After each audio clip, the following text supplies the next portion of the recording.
Assalamualaikum warahmatullahi wabarakatuh. Saya Falano Faladi dengan NIM 21073045. Kembali bersama Anda dalam mata kuliah Administrasi dan Supervisi Pendidikan. Senang bisa bersama Anda, mudah-mudahan Anda semua dalam keadaan sehat walafiat. Amin amin ya rabbal alamin. Baiklah, minggu sebelumnya kita telah membahas tentang supervisi pendidikan. Untuk kali ini kita akan melanjutkan materi yang telah kita bahas dari minggu kemarin, yaitu mengenai tentang supervisi pendidikan. Nah, untuk kali ini kita akan membahas apa itu proses supervisi pendidikan dan teknik supervisi pendidikan. Nah, untuk proses supervisi pendidikan. Proses supervisi merupakan rangkaian kegiatan yang dilaksanakan ketika melakukan supervisi. Menurut tim pakar manajemen pendidikan 2004 nomor 53, secara umum proses pelaksanaan supervisi dilaksanakan melalui 3 tahap, yaitu yang pertama ada perencanaan. Kegiatan perencanaan mengacu pada kegiatan identifikasi permasalahan. Langkah-langkah yang dilaksanakan dalam perencanaan supervisi adalah yang pertama yaitu mengumpulkan data melalui kunjungan kelas, pertemuan pribadi atau rapat staf. Yang kedua yaitu mengolah data dengan melakukan koreksi kebenaran terhadap data yang dikumpulkan. Yang ketiga yaitu mengklasifikasi data sesuai dengan bidang permasalahan. Yang keempat yaitu menarik kesimpulan tentang permasalahan sasaran sesuai dengan keadaan yang sebenarnya. Yang kelima, menetapkan teknik yang tepat digunakan untuk memperbaiki atau meningkatkan profesionalisme pendidikan. Untuk tahap yang kedua yaitu ada pelaksanaan.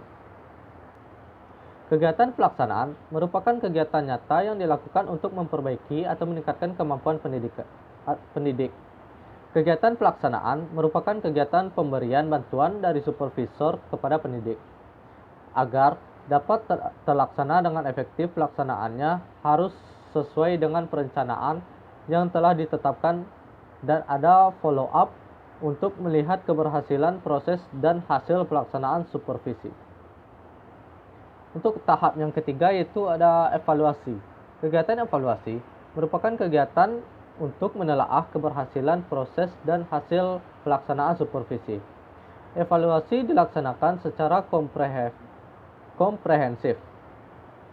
Sasaran evaluasi supervisi ditujukan kepada semua orang yang terlibat dalam proses pelaksanaan supervisi. Hasil dari evaluasi supervisi akan dijadikan pedoman untuk menyusun program perencanaan berikutnya. Sutopo dan Sumanto tahun 1984 nomor 84-85 mengemukakan bahwa evaluasi berpedoman pada tujuan yang telah ditetapkan dan tujuan supervisi dirumuskan sesuai dengan corak dan tujuan sekolah. Proses pelaksanaan supervisi menempuh 3 tahapan, yaitu pertemuan pendahuluan, observasi pendidik yang sedang mengajar, dan pertemuan balikan. Untuk tahap yang keempat itu ada tindak lanjut. Adapun bentuk tindak lanjut supervisi akademik dapat dilakukan melalui kegiatan yang pertama yaitu pembinaan. Kegiatan pembinaan dapat berupa pembinaan langsung dan tidak langsung. Untuk yang pertama itu pembinaan langsung. Pembinaan ini dilakukan terhadap hal-hal yang sifatnya khusus, yang perlu diperbaikan dengan segera dari hasil analisis supervisi. Menurut Sahyaptian tahun 2000, pembinaan dengan pendekatan langsung berarti supervisor memberikan arahan langsung. Dengan demikian, pengaruh supervisor lebih dominan. Kegiatan pembinaan langsung yang dilakukan setelah kepala sekolah selesai melakukan observasi pembelajaran adalah pertemuan pasca observasi. Pada pertemuan ini, kepala sekolah memberikan balik untuk membantu mengembangkan perilaku guru dalam melaksanakan proses pembelajaran. Pada kegiatan ini, kepala sekolah dapat melakukan 5 langkah pembinaan kemampuan guru, yaitu yang pertama, menciptakan hubungan-hubungan yang harmonis. Yang kedua, analisis kebutuhan. Yang ketiga, mengembangkan strategi dan media. Yang keempat, menilai, dan yang terakhir yaitu revisi. Selanjutnya itu pembinaan tidak langsung. Pembinaan ini dilakukan terhadap hal-hal yang sifatnya umum dan yang perlu perbaikan dan perhatian setelah memperoleh hasil analisis supervisi. Sahyatian tahun 2000 menyatakan bahwa perilaku supervisor dalam pendekatan tidak langsung adalah mendengarkan, memberi penguatan, menjelaskan, menyajikan, dan memecahkan masalah. Beberapa jenis komponen yang dapat dipilih kepala sekolah dalam membina guru untuk meningkatkan proses pembelajaran. Itu yang pertama itu menggunakan buku pedoman atau petunjuk pada guru dan bahan pembantu guru lainnya secara efektif. Yang kedua itu menggunakan buku teks secara efektif. Yang ketiga, menggunakan praktek pembelajaran yang efektif yang dapat mereka pelajari selama bimbingan teknis profesional atau in-service training. Yang keempat itu mengembangkan teknik pembelajaran yang telah mereka miliki. Yang kelima itu menggunakan metodologi yang luas atau fleksibel. Yang keenam, merespon kebutuhan dan kemampuan individual peserta didik. Yang ketujuh, menggunakan lingkungan sekitar sebagai alat bantu pembelajaran. Yang kedelapan, mengelompokkan peserta didik secara lebih efektif. Yang kesembilan, mengevaluasi peserta didik dengan lebih akurat, teliti, atau seksama. Lalu, bagaimana teknik supervisi pendidikan? Untuk yang pertama itu teknik individual supervisi. Teknik individual supervisi terdiri dari teknik kunjungan kelas. Teknik kunjungan kelas adalah suatu teknik kunjungan yang dilakukan supervisor ke dalam sebuah kelas baik kegiatan sedang berlangsung untuk melihat atau mengamati guru yang sedang mengajar ataupun sedang tidak ada guru atau sedang berisi siswa tetapi tidak ada guru yang mengajar.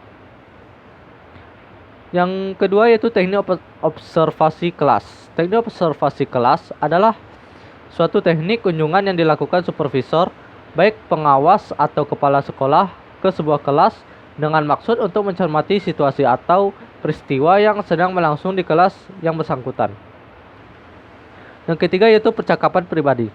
Percakapan pribadi merupakan dialog yang dilakukan guru oleh supervisornya, yang membahas tentang keluhan-keluhan dan kekurangan oleh guru yang mengajar. Yang keempat itu percakapan kelompok. Guru yang kurang percaya diri dan akan lebih baik jika dimintai pendapat dia membutuhkan pendamping, mungkin karena kurang berani dalam menyampaikan pendapatnya. Yang kelima yaitu intervisitasi atau mengunjungi sekolah lain. Teknik intervisitasi adalah saling mengunjungi antara guru yang satu dengan guru yang lain yang sedang mengajar. Yang keenam yaitu penyeleksi berbagai sumber materi untuk belajar. Teknik pelaksanaan supervisi ini berkaitan dengan aspek-aspek belajar mengajar. Yang ketujuh yaitu menilai diri sendiri. Guru dan supervisor melihat kekurangan masing-masing yang mana ini dapat memberikan nilai tambah pada hubungan guru dan supervisor tersebut, yang akhirnya akan memberikan nilai positif bagi kegiatan belajar mengajar yang baik. Nah, untuk teknik yang kedua yaitu ada kelompok supervisi.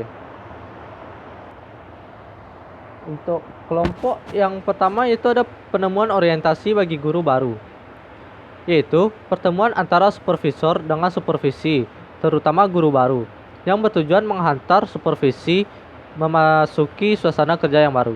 Yang kedua yaitu rapat guru. Teknik supervisi kelompok melalui rapat guru yang dilakukan untuk membicarakan proses pembelajaran. Yang ketiga yaitu studi kelompok antar guru. Adalah suatu kegiatan yang dilakukan oleh sejumlah guru yang memiliki keahlian di bidang studi tertentu. Selanjutnya itu ada diskusi Kemudian ada workshop. Workshop adalah suatu kegiatan belajar kelompok yang terjadi dari sejumlah pendidik yang sedang memecahkan masalah melalui percakapan dan bekerja secara kelompok. Untuk selanjutnya itu ada menukar pengalaman, kemudian teknik seminar, teknik simposium, teknik demonstrasi mengajar, teknik buletin supervisi, dan organisasi profesi. Baiklah, setelah saya jelaskan tadi, terdapat kesimpulan yaitu supervisi pada hakikatnya merupakan tindakan pengawasan yang bertujuan untuk mengawasi suatu hal agar mencapai tujuan dengan baik. Proses supervisi merupakan rangkaian kegiatan yang dilaksanakan ketika melakukan supervisi.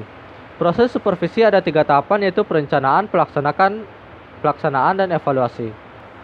Teknik supervisi adalah cara-cara yang digunakan dalam kegiatan supervisi. Sedangkan teknik supervisi pendidikan adalah suatu cara atau jalan yang digunakan supervisor pendidikan dalam memberikan pelayanan atau bantuan kepada para guru. Teknik supervisi ada 2 yaitu teknik individu dan kelompok, serta teknik langsung dan tidak langsung. Baiklah, hanya sekian hasil analisis saya mengenai tentang supervisi pendidikan tentang materi lanjutan dari minggu kemarin. Jika ada salah kata maupun kekurangan kata, saya mohon maaf. Saya Falanoval Hardi ingin mengundurkan diri. Sesudahi. Wassalamualaikum warahmatullahi wabarakatuh.